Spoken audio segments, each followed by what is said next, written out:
ನಮ್ಮನೆ ಪುಟ್ಟು ರಾಧೆ ನೋಡೋಕೆ ಎಷ್ಟು ಕ್ಯೂಟ್ ಕ್ಯೂಟ್ ಆಗಿದ್ದಾಳೆ ಇವತ್ತು. ನಮ್ಮ ರಾಧೆ ನೋಡ್ಕೊಂಡೆ ಇವತ್ತು ನಾವೆಲ್ಲ ಹೋಗಿದ್ದು. ಸೊ ಅಲ್ಲಿ ಎಲ್ಲಿಗೆ ಹೋಗಿದ್ವು, ಅಲ್ಲಿ ಯಾವ ದೇವ್ರು ಬಂದಿದ್ದು, ಏನೇನಾಯ್ತು ಅಂತೇಳಿ ವಿಡಿಯೋದಲ್ಲೆಲ್ಲ ಅಪ್ಲೋಡ್ ಮಾಡಿದ್ದೀನಿ. ಇಂಟ್ರೆಸ್ಟ್ ಇದೆ ಫುಲ್ ಚೆಕ್ ಮಾಡಿ, ಲೈಕ್ ಮಾಡಿ, ಸಬ್ಸ್ಕ್ರೈಬ್ ಮಾಡಿ, ಕಮೆಂಟ್ ಮಾಡಿ ಅಂತೇಳಿ ನಾನು ವಿಡಿಯೋ ಸ್ಟಾರ್ಟ್ ಮಾಡ್ತೀನಿ.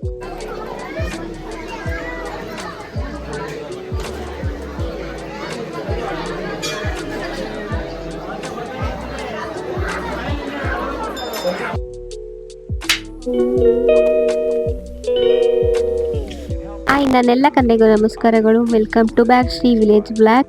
ನಾನು ಚೆನ್ನಾಗಿದ್ದೀನಿ. ಹೈ ಹೋಪ್ ನೀವು ಎಲ್ಲ ಚೆನ್ನಾಗಿದ್ದೀರಾ ಅಂತ ಅಂದ್ಕೊಂಡು ನಾನು ವಿಡಿಯೋ ಸ್ಟಾರ್ಟ್ ಮಾಡ್ತಾ ಇದ್ದೀನಿ. ಇವತ್ತು ನಾವು ಆಲೆ 2 ಪೂರ್ಣಮಿಯಿಂದಲೂ ಜೇತ್ಕಲ್ ಬೆಟ್ಟಕ್ಕೆ ಹೋಗಿರಲಿಲ್ಲ. ಇವತ್ತು ಸಂಡೇ, ಸೊ ಹೋಗೋಣ ಅಂಥೇಳಿ ಫ್ಯಾಮಿಲಿ ಸಮೇತ ಹೊರಟು. ನನ್ನ ಮಕ್ಕಳಿಗೆ ಇಬ್ಬರಿಗೂ ಸ್ಪೆಕ್ಸ್ ಕೊಡಿಸಿದೆ. ಸೊ ಅವನ್ನ ಹಾಕ್ಕೊಂಡು ನೋಡಿ ಏನು ಫೋಸ್ ಕೊಡ್ತಾ ಇದ್ದಾರೆ ಇಬ್ಬರಿಗೂ. ಮಕ್ಳಿಗೆ ಏನಾರು ಒಂದು ಕೊಡಿಸ್ಬಿಟ್ರೆ ಸಾಕು, ಅದೇ ಖುಷಿ. ಅಂದರೆ ಫಸ್ಟ್ ತೊಗೊಂಬಂದಾಗ ಅಷ್ಟೇ, ಆಮೇಲೆ ಅದು ಹಳೆದಾದ್ಮೇಲೆ ಅದನ್ನು ಟಚ್ ಸಹ ಮಾಡಲ್ಲ. ಬೇಗನೆ ಎದ್ದು ಹೋದು ನೋಡಿ. ನಾವು ಬೇಗನೆ ಬೆಟ್ಟ ಹತ್ತಿ ಅಲ್ಲೇ ಪೂಜೆ. ಆ್ಯಕ್ಚುಲಿ ಇವತ್ತು ಸಂಡೇ ಏನು ಅಷ್ಟು ರಶ್ ಇರಲ್ಲ ಅಂತ ಅಂದ್ಕೊಂಡೆ. ತುಂಬ ಜನ 101 ಎಡೆ ಅದಕ್ಕೆ ಇಟ್ಕೊಂಡಿರೋರು ಅಥವಾ ನಮ್ಮ ಥರನೇ ಪೂಜೆ ಮಾಡೋಕ್ಕೆ ಬಂದಿರೋರು ತುಂಬ ಜನ ಇದ್ದರು ಬೆಟ್ಟದ ಮೇಲ್ಗಡೆ. ಅದಲ್ದಲೆ ಇವಾಗ ಶ್ರಾವಣ ಮಾಸ ಅಲ್ವಾ, ಸೊ ಹಂಗಾಗಿ ತುಂಬ ಜನ ಮತ್ತೆ ಮೇಲ್ಗಡೆ ಬೇರೆ ಊರ್ನವ್ರು ದೇವ್ರು ಬೇರೆ ಬಂದಿದ್ದು. ಆ್ಯಕ್ಚುಲಿ ಶ್ರಾವಣ ಮಾಸದಲ್ಲಿ ಬರ್ತಾ ಇರ್ತಾವಂತೆ, ಬಟ್ ನಮಗೆ ಗೊತ್ತಿರಲಿಲ್ಲ. ತುಂಬ ವರ್ಷದಿಂದ ಹೋಗ್ತಿದ್ರು, ಬಟ್ ಫಸ್ಟ್ ಟೈಮ್ ನಮಗೆ ಈ ಥರ ಹಿಂಗೆ ಬೇರೆ ದೇವ್ರುಗಳು ಮೇಲೆ ಕರ್ಕೊಂಬಿಟ್ಟು ಬಂದು ಪೂಜೆ ಮಾಡಿಸ್ತಾರೆ ಅಂತೇಳಿ ಗೊತ್ತಾಗಿದ್ದು. ನೀವೇ ನೋಡ್ತಿರ್ಬೋದು, ಸಂಡೇ ಪೌರ್ಣಮಿನೇ ಇಲ್ಲ, ನಾರ್ಮಲ್ ಡೇಸು ಎಷ್ಟು ರಶ್ ಇದೆ ಅಂತಂದರೆ ಅಷ್ಟೊಂದು ರಶ್ ಇದೆ. ಆ್ಯಕ್ಚುಲಿ ನಮಗೆ ಟಿಫನ್ ಬೇರೆ ಮಾಡಿರಲಿಲ್ಲ, ಹೊಟ್ಟೆ ಹಸ್ತಿದ್ದು. ಸೊ ಅಲ್ಲಿ ಕೊಟ್ಟಿರೋ ಪ್ರಸಾದನೇ ತಿಂದು ಎಲ್ಲರಿಗೂ ಹೊಟ್ಟೆ ತುಂಬ ಹೋಗ್ಬಿಡ್ತು. ಬೆಟ್ಟದ ಮೇಲೆ ಕರ್ಕೊಂಬಂದಿದ್ರಲ್ಲ ಆ ದೇವ್ರಿಗೂ ಸಹ ಪೂಜೆ ಮಾಡಿಸಿ, ಮತ್ತು ಅವರು ಸಹ 101 ಎಡೆ ಎಲ್ಲ ಹಾಕ್ಸಿ ಪೂಜೆ ಮಾಡಿಸ್ತಾ ಇದ್ರು ನಾವು ಹೋದಾಗ. ಸೊ ನೋಡೋಕೆ ಮಾತ್ರ ತುಂಬ ಚೆನ್ನಾಗಿತ್ತು. ನಾವಂತೂ ಒಳ್ಳೆ ಟೈಮಲ್ಲೇ ಬೆಟ್ಟ ಹತ್ತಿದ್ದೀವಿ. ಇದು ಎಕ್ಸ್ಟ್ರಾ ಬಂದಿರೋ ದೇವ್ರ ಪೂಜೆನೂ ಸಹ ನೋಡ್ಬೋದು ಅಂತ ಅಂದ್ಕೊಂಡು. ಸೊ ನೋಡಿ ಪೂಜೆ ನಡೀತಾ ಇದೆ.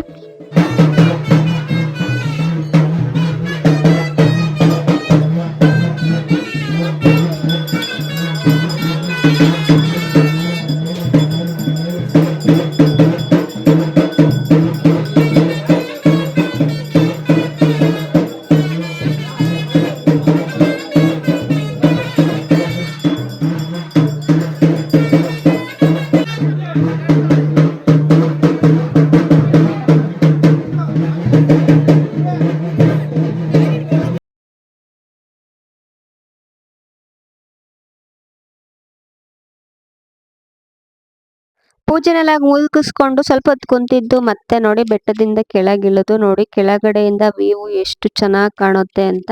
ಮಳೆನೂ ಇಲ್ಲ ಬಿಸಿಲು ಇಲ್ಲ ಅಂದಕ್ಕಂತೂ ವ್ಯೂ ಅಂತೂ ಸೂಪರ್ ಆಗಿ ಕಾಣ್ತಾ ಇತ್ತು. ವೆದರು ಅಷ್ಟು ಚೆನ್ನಾಗಿತ್ತು. ಮತ್ತೆ ಅಲ್ಲಿಂದ ಬಂದು ನಾವು ಊಟ ಮಾಡಿಕೊಂಡು 4 ಜನನು ಮತ್ತೆ ಹೊರಟು. ನೋಡಿ ಎಷ್ಟು ವೆಹಿಕಲ್ಸ್ ಇದಾವೆ, ಎಷ್ಟು ಓಡಾಡ್ತಿದ್ದಾವೆ. ನಾರ್ಮಲ್ ಡೇಸ್ ಅಂತಾನೆ ಅನಿಸ್ತಾ ಇಲ್ಲ. ಸೊ ಒಂದು ಮದುವೆ ಬೇರೆ, ಅಲ್ಲಿ ಚೌಟ್ರಿ ಇದೆ, ಮದುವೆ ಬೇರೆ ನಡೀತಾ ಇತ್ತು. ಸೊ ನಾವು ಹಾಗೆ ನೋಡ್ಕೊಂಡು ಅಲ್ಲಿಂದ ಹೊರಟು.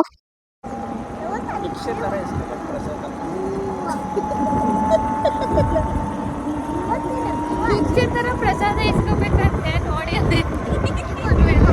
ಎಲ್ಲರೂ ಪ್ರಸಾದ ಕೊಡ್ಬೇಕಾದ್ರೆ ಎಲ್ಲಿ ಕೊಡ್ತಾರೋ ಅಲ್ಲಿ ಬಿಡ್ಲೇಬೇಡಿ. ಅಲ್ಲೂ ಇಸ್ಕೊಳ್ಳಿ, ಇಲ್ಲಿ ಇಸ್ಕೊಳ್ಳಿ, ಕೊನೆಗೆ ಅದರಲ್ಲೇ ಹೊಟ್ಟೆ ತುಂಬಿಸ್ಕೊಳ್ಳಿ. ನಮ್ಮನೆಯರಂತೂ ಕಾಮಿಡಿ ಮಾಡ್ತಿದ್ರು, ಯಾಕಂದ್ರೆ ಅಲ್ಲಿ 101 ಎಡೆ ತುಂಬಾ ಜನ ಆಗ್ತಿದ್ರಲ್ಲ. ಸೊ ಹಂಗಾಗಿ ಪ್ರಸಾದ ಎಲ್ಲ ಕಡೆ ಕೊಡ್ತಿದ್ರು.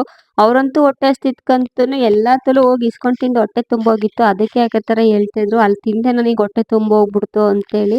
ಸೊ ಅಲ್ಲಿಂದ ಬಂದು ನಮ್ಮ ಐರಾವತ ಚಾರ್ಜರ್ ಖಾಲಿ ಆಗೋಗಿತ್ತು. ಸೊ ಅರಸೀಕೆರೆಗೆ ಹೋಗಿ ಚಾರ್ಜರ್ ಹಾಕೊಂಡು, ಸೊ ಆ ಗ್ಯಾಪಲ್ಲಿ ಏನಪ್ಪ ಮಾಡೋದು, ಒಂದು 1/2 hour ವೆಯ್ಟ್ ಮಾಡಬೇಕಲ್ಲ ಅಂತ ಹೇಳ್ಬಿಟ್ಟು ಫೋನ್ ನೋಡ್ಕೊಂಡು ಕುಂತಿದ್ದು. ಸೊ ಮಕ್ಕಳು ಫೋನ್ ನೋಡ್ಕೊಂಡೇ ಕುತ್ಕೊಂಡ್ಬಿಡ್ತಾರೆ ಇನ್ನ ಅಂತೇಳಿ ರೀಲ್ಸ್ ಮಾಡ್ತಾ ಕುತ್ಕೊಂಡು. ಸೊ ನೋಡಿ ನನ್ನ ಮಗ ಹಿಂಗಿದ್ರೆ ಅವಳು ಒಂದು ಹೆಜ್ಜೆ ಇಟ್ಟರೆ ಹಂಗೆ ಮುಂದಕ್ಕೆ ಬರ್ತಾ ಇದ್ದಾನೆ. ಅಷ್ಟು ಅಡಿಟ್ ಆಗಿ ಹೋಗ್ಬಿಡ್ತಾರೆ ಮಕ್ಕಳು ಕೈ ಕೊಟ್ರೆ. ಸೊ ಚಾರ್ಜ್ ಎಲ್ಲ ಆದಮೇಲೆ ಮತ್ತೆ ನಾವು ಊರ ಕಡೆಗೆ ಹೊರಟು. ಇಲ್ಲಿ ಹೋಗ್ಬೇಕಾರೆ ಆನ್ ದ ವೇ ಈ ಬಸ್ ನೋಡ್ಬಿಟ್ಟು ಶಾಕ್ ಆಗೋದು.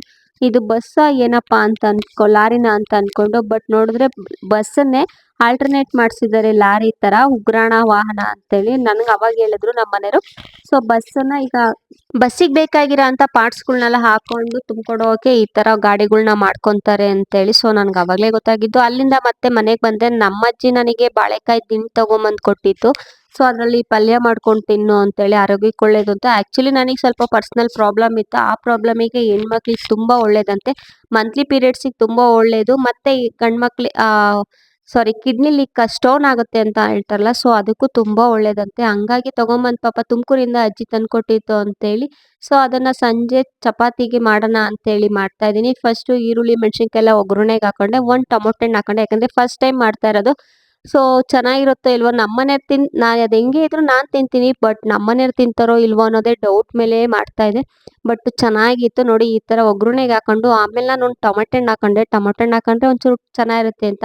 ಆಮೇಲೆ ಅದನ್ನು ಬಾಳೆಕಾಯಿ ದಿಂಡ ಸಣ್ಣ ಸಣ್ಣದಾಗಿ ಹಚ್ಕೊಂಡು, ಈ ಒಗ್ಗರಣೆ ಎಲ್ಲ ಬೆಂದಾದ್ಮೇಲೆ ಆ ಬಾಳೆಕಾಯಿ ದಿಂಡ ಅದರೊಳಕ್ಕೆ ಹಾಕ್ಕೊಂಡೆ. ನೋಡಿ ಇದನ್ನ ಹಾಕ್ಕೊಂಡು ಈ ಒಗ್ಗರಣೆಲೇ ಅದನ್ನು ಬೇಯಿಸ್ಬೇಕು. ನೀರು ಏನು ಆ್ಯಡ್ ಮಾಡೋ ಹಾಗಿಲ್ಲ. ಇದಕ್ಕೆ ನೀರು ಹಾಕ್ದಲೇ ಒಂದು ಹಾಫ್ ಆನ್ ಅವರ್ ಆದರೂ ಟೈಮ್ ಬೇಕಾಗುತ್ತೆ ಒಗ್ಗರಣೆಲೇ ಬೇಯಿಸೋಕ್ಕೆ. ಲಾಸ್ಟಿಗೆ ಸ್ವಲ್ಪ ಕಾಯಿ ಮತ್ತು ನನ್ನ ಹತ್ರ ಒಂದು ಸ್ವಲ್ಪ ಮ್ಯಾಗಿ ಪೌಡ್ರ್ ಇತ್ತು. ಅದನ್ನ ಯಾಕಪ್ಪ ಯೂಸ್ ಮಾಡಿದೆ ಅಂತ ಅಂದರೆ, ನಮ್ಮನೆಯವ್ರು ತಿನ್ನಲ್ಲೇನೋ, ಅದ್ರಲ್ಲಿ ಹಾಕಿದ್ರೆ ಒಂಚೂರು ಫ್ಲೇವರ್ ಚೆನ್ನಾಗಿರುತ್ತೆ ಅಂತೇಳಿ ಹಾಕಿ ಯೂಸ್ ಮಾಡಿದೆ. ತುಂಬ ಚೆನ್ನಾಗಿತ್ತು. ನಮ್ಮನೆಯವರು ಚೆನ್ನಾಗಿದೆ ಆಲೂಗೆಡ್ಡೆ ಪಲ್ಯ ಥರ ಅಂತೇಳಿ ತಿಂದರು. ಸೊ ನೀವು ಒಂದ್ಸತಿ ಮನೇಲಿ ಟ್ರೈ ಮಾಡಿ. ನಾಲಿಗೆಗೂ ಚೆನ್ನಾಗಿರುತ್ತೆ, ನಮ್ಮ ದೇಹಕ್ಕೂ ಚೆನ್ನಾಗಿರುತ್ತೆ. ಸೊ ನಾನು ಬೆಳಗ್ಗೆ ನೆಕ್ಸ್ಟ್ ಡೇನು ಕಂಟಿನ್ಯೂ ಮಾಡ್ತಾ ಇದ್ದೀನಿ ವಿಡಿಯೋನ. ನಮ್ಮ ಪಾಪುಂಗೆ ರಾಧಾಕೃಷ್ಣ ದಿವಸ ಕೃಷ್ಣ ಜನ್ಮಾಷ್ಟಮಿ ದಿನ ಅವತ್ತು ಅವ್ರ ಕ್ಲಾಸಲ್ಲಿ ಫಂಕ್ಷನ್ ಮಾಡಿರಲಿಲ್ಲ, ನೆಕ್ಸ್ಟ್ ಡೇ ಇಟ್ಕೊಂಡಿದ್ರು. ಸೊ ಬೆಳಿಗ್ಗೆ ಅವಳಿಗೆ ಎದ್ದು ಅವಳನ್ನೆಲ್ಲ ರೆಡಿ ಮಾಡಿ, ಆ ಮೋಟುದ್ದ ಜಡೆಗೆ ಉದ್ದ ಜಡೆ ಹಾಕಿ ಸ್ಕೂಲಿಗೆ ಕ್ಲಾಸಿಗೆ ರೆಡಿ ಮಾಡೋ ಅಷ್ಟೊತ್ತಿಗೆ ಸಾಕಾಗೋಯ್ತು. ಸೊ ನೋಡು, ಅಂತೂ ಇಂತೂ ರೆಡಿ ಮಾಡಿ ನಮ್ಮ ಹುಡುಗಿ ಈ ಥರ ಕಾಣ್ತಾ ಇದೆ. ಫೈನಲ್ ಆಗಿ ಎಷ್ಟು ಕ್ಯೂಟಾಗಿ ಕಾಣ್ತಿದ್ದಾಳೆ ನಮ್ಮ ಹುಡುಗಿ. ಮಾಸಲ್ಲೂ ಚೆನ್ನಾಗಿ ಕಾಣುತ್ತೆ. ಏನು ಡ್ರೆಸ್ ಹಾಕಿದ್ರು ಸೂಪರಾಗಿ ಕಾಣ್ತಾಳೆ. ನನ್ನ ದೃಷ್ಟಿನೇ ಅವಳಿಗಾಗುತ್ತೆ. ಸೊ ಅವಳನ್ನ ವ್ಯಾನ್ ಹತ್ರ ಕರ್ಕೊಂಡು ಹೋದೆ. ಸೊ ವ್ಯಾನ್ ಏನು ಆಲ್ರೆಡಿ ಬಂತು ನೋಡಿ. ಆ್ಯಕ್ಚುಲಿ ಅವಳಿಗೆ ಬಂದಾಗ ಇವತ್ತು ಕಡ್ಡಿ ಹಾಕಬೇಕು. ಫುಲ್ಲು ಕ್ಯೂಟಾಗಿ ಮುದ್ದಾಗಿ ಕಾಣ್ತಿತ್ತು. ಅವಳನ್ನ ವ್ಯಾನ್ ಹತ್ಸಿ ಬರೋದು ನೋಡಿ, ಮನೆ ನೋಡಿದ್ರೆ ಅವಳನ್ನ ರೆಡಿ ಮಾಡೋ ಅಷ್ಟೊತ್ತಿಗೆ ಮನೆನ ಈ ರೇಂಜಿಗೆ ಮಾಡಾಕ್ ಹೋಗ್ಬಿಟ್ಟಿದೆ. ಎಲ್ಲ ಬೇಗ 8 ಗಂಟೆಗೆ ವ್ಯಾನ್ ಬರುತ್ತೆ ಅನ್ನೋಷ್ಟೊತ್ತಿಗೆ ಅವಳು ರೆಡಿ ಮಾಡಿ ತಿಂಡಿ ಮಾಡಿ ತಿನ್ನಿಸಿ ಕಳ್ಸೋಷ್ಟೊತ್ತಿಗೆ ಟೈಮ್ ಆಗುತ್ತೆ ಅಂತೇಳಿ ಕೈಗೆ ಅರ್ಜೆಂಟಿಗೆ ಸಿಕ್ತಂಗೆ ಎಲ್ಲ ಕಿತ್ತಿ ಈ ರೇಂಜಿಗೆ ಮಾಡಿದ್ದೆ. ನೆಕ್ಸ್ಟ್ ಮುಂದಿನ ವಿಡಿಯೋನ ನೆಕ್ಸ್ಟ್ ಬ್ಲಾಗಲ್ಲಿ ಹಾಕ್ತೀನಿ. ಸೊ ನನ್ನ ಡೇ ಈ ಥರ ಇತ್ತು. ಈ ವಿಡಿಯೋ ಇಷ್ಟ ಆದರೆ ಲೈಕ್ ಮಾಡಿ, ಸಬ್ಸ್ಕ್ರೈಬ್ ಮಾಡಿ. Thank you for watching. ಮತ್ತೆ ನೆಕ್ಸ್ಟ್ ವಿಡಿಯೋದಲ್ಲಿ